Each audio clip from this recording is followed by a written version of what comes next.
Hello friends, my name is Eric Sterling. I'm representing Law Enforcement Action Partnership today. Law Enforcement Action Partnership was founded almost 20 years ago by police officers, prosecutors, judges, correctional officials. Initially, we were organized to speak against the war on drugs, and we were called Law Enforcement Against Prohibition. Now we speak for a broad range of progressive criminal justice reforms. There are 150,000 civilian supporters, 5,000 law enforcement members and supporters, and about 180 speakers. My background: in the 1980s, I was counsel to the U.S. House of Representatives Committee on the Judiciary. I was, in effect, a colonel in the war on drugs in the 1980s. Then, for 30 years, I was the executive director of the Criminal Justice Policy Foundation here in the Washington, D.C. area. It is clear that we are not only at a moment when we recognize that law enforcement and criminal justice policy must be reformed, but we're at a moment when the nation is now recognizing in large majorities that this is necessary.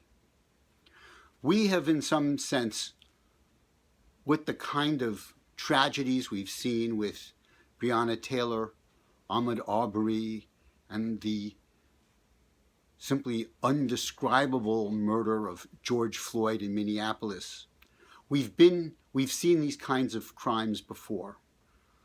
In 1991, there was the videotaping of the beating of Rodney King in Los Angeles.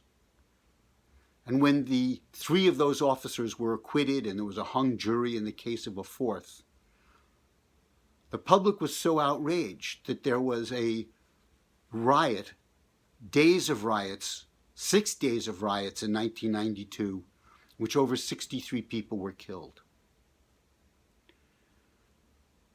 Unfortunately, that didn't produce much change. Then we had the killing of Trayvon Martin, and we had in 2014 the killing in Ferguson, Missouri of Michael Brown. But now, at last, the American people recognize what people of color have understood so intensely for too long, that the police are using violence and that they're, in so many ways, just utterly indifferent to the public that they are supposed to serve. Drug policy is a part of that, and the harm reduction philosophy is the major reform for drug policy, and it's one that the law enforcement community needs to be fully engaged with.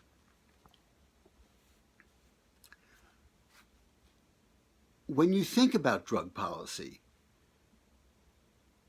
the place to start is with the lives of people who use drugs.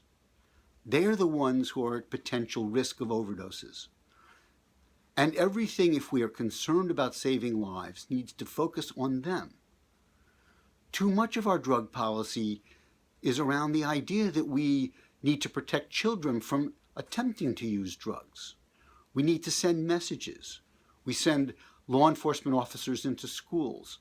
We do all kinds of things that don't address the problem of the lives of people who are at risk of being hurt, and making our goal the saving of lives and the minimizing of suffering of people who may use drugs.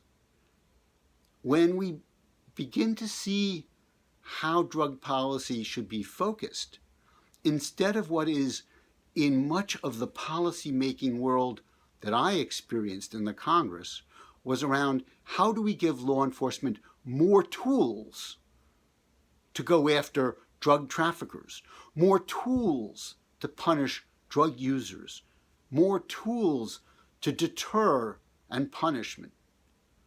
Those are not strategies that are effective or that are meaningful.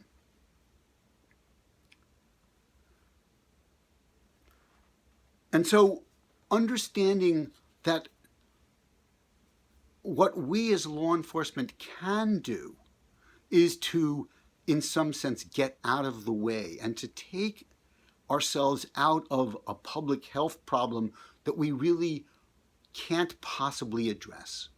Here's the key thing to understand about what drug enforcement is doing. The goal of drug enforcement as a supply control measure is to drive up the price of drugs, to make them more expensive. That inevitably, by making them more expensive, makes them more profitable and brings more people into the sale of drugs. It's economics 101. The more profitable an activity, the more likely people are to engage in it. And so law enforcement, as far as drugs go, are the primary price support mechanism. We're the ones that make sure that illegal drugs are profitable. We're the ones that make sure that terrible criminals get involved in the sale of drugs. We're the ones, therefore, responsible for criminals adulterating drugs. Instead of having drugs coming from legal and regulated sources, properly packaged, with proper dosage levels, so that drug users can manage their drug use and be freed from the stigma of the criminal law and freed from the adverse consequences that the criminal law creates.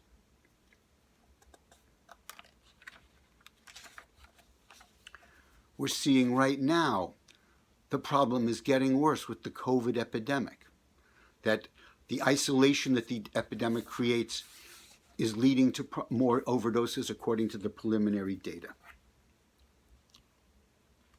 So as we move away from the approach of relying upon police and the justice system at large, what we're going to see are a variety of innovative approaches. One that is furthest along in the United States is the approach of marijuana legalization. And as a footnote, that as a new business is one that desperately needs to have controls in order to make sure that there is proper equity and justice in participation in this new market. But what we're seeing in states that have legal marijuana are decreases in overdose rates associated with the opioid drugs. We're seeing that there are actually reductions in teenage marijuana use. And of course, we're seeing declines in marijuana arrests. These are leading to law enforcement savings, and the taxes are leading to very important public health benefits. Colorado, for example, I looked at the data today. In calendar year 2019, over $302 million in marijuana taxes to the state of Colorado. Since marijuana was legalized in 2012 through July of 2020, over $1.4 billion in marijuana tax revenue has been obtained. In many other states, we're seeing the decriminalization of marijuana. In my own state of Maryland, in the neighboring state of Virginia, we're seeing the legislatures taking marijuana out of the criminal justice system. Drugs like heroin and cocaine and methamphetamine also need to be decriminalized to remove the stigma around the use of drugs and to encourage people who are using drugs to get the necessary services, to stop service providers from fearing people who use drugs. One of the primary examples of where this has happened was in Portugal in the year 2000, where the decriminalization of all drugs led to tremendous public health benefits, dramatic declines in HIV seropositivity conversion, dramatic declines in crime and in hopelessness, without dramatic increases in the use of drugs. We need to help people to stop hiding because people who are using by themselves are at greater risk of overdose. With decriminalization of drug use paraphernalia, we're going to see the reduction in people sharing in syringes and injection equipment. And therefore, very quickly we'll see declines in hepatitis rates and HIV transmission rates. Decriminalization is going to be on the ballot in Oregon in November 2020 in Measure 110. Low-level drug possession would be decriminalized in this initiative, and funding for recovery services would be increased. This is a very important step forward. We, of course, need to have expanded recovery services to enable folks to, as they begin entering into treatment, to be supported. In Maryland, I'm on the board of the Tree of Hope Association. We're a group of folks who have been in recovery for a long time and recognize that folks early in recovery need lots of social activities that are not around the use of drugs. They need job opportunities. They need housing support. They need community. They need mentorship. And while I'm not at all speaking for Tree of Hope today, I'm strongly endorsing them and commend them to you for the work that they do in Montgomery County, Maryland. Medication-assisted treatment, the use of methadone and buprenorphine, needs to be expanded dramatically throughout the justice system. In Rhode Island, for example, methadone is now being made available in the State Department of Corrections and the jails. And what they found when they started doing this in 2016 was immediately a dramatic decline in the number of fatalities of people who were leaving the correctional system. A decline of 61% in the first year in fatal overdoses among those leaving the correctional system in Rhode Island because they had started using methadone in the prisons, and it was available then to people as soon as they transitioned out of custody. Of course, we need housing for people who are using drugs instead of keeping them on the street. And decriminalization will be a part of that. We need to discourage landlords from discriminating against people who are using drugs. We need to expand our needle exchange program so that people have access to clean syringes.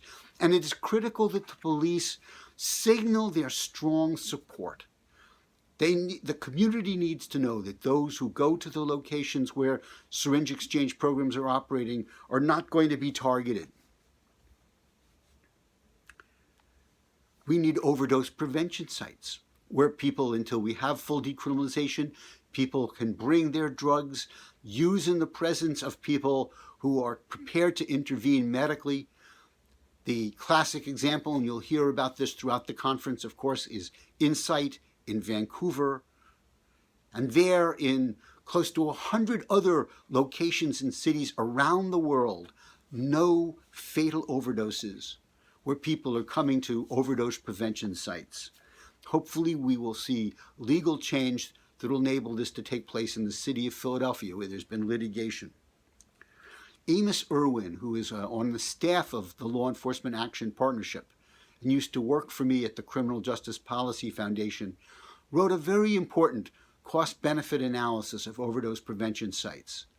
That $1 invested in the city of Baltimore would save $8 in healthcare costs associated with people who are using drugs illegally in the city of Baltimore. Law enforcement has an important role to play as well in their own practices. An innovation in Seattle that's now spreading nationwide is called LEAD, LEAD, Law Enforcement Assisted Diversion. These programs instruct police officers not to arrest people for the possession of drugs, but when they see people who may be engaged in problematic drug use, to directly bring them to treatment programs. These kinds of programs dramatically increase public health outcomes and dramatically increase criminal justice outcomes. The recidivism rate studied in the evaluations of LEAD in Seattle found recidivism reductions of over 50% in the 6 months after someone had been taken into a lead diversion type of treatment. The folks in harm reduction need to be in cooperation with police reformers in every community in which they work. It is sadly the case that the criminal justice system, prosecutors and sheriffs, the police unions, the rank and file, many police chiefs, remain adamantly opposed to reforming the justice system. There are very powerful economic incentives to continue drug enforcement. Overdose pay, the opportunity for promotion. These need to be challenged. And there are reformers in almost every police department and every community that want to see change in how the justice system operates, and your partnership around the changing of drug policy will play a critical role. So it's been very much my pleasure to represent the Law Enforcement Action Partnership here at the Southern Harm Reduction Conference. I had the honor of speaking at several of the early Southern Harm Reduction conferences in the 1990s at Johnson Smith University in Charlotte and at Emory University in Atlanta. And I want to assure you that the Law Enforcement Action Partnership stands with the harm reduction activists all over the world in trying to improve the lives and the safety of those people who are using drugs. Thank you very, very much. All our best wishes for a successful conference.